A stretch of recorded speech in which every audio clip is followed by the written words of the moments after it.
जो ador ke ini ke an lo 2599 XL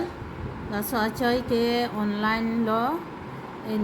ador ke ini ke ador da ke tok so da sita non offer ahut offer ke long por ador kom non bang ke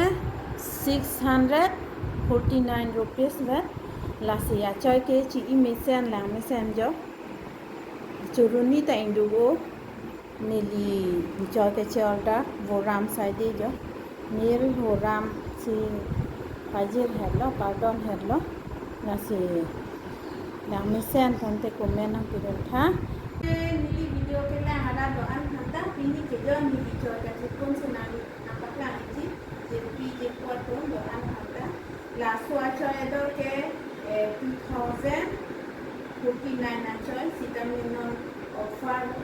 kilo laki offer ke nina pike 649 pen dong lo jo lang sen ki ko mena tha jo ni joy ke che order jo e ma jo na lo ma jo ka sin ke che order atun ye kat ni pa lo na le la to so ya do kom he ma se ni ko ka jo na che order ka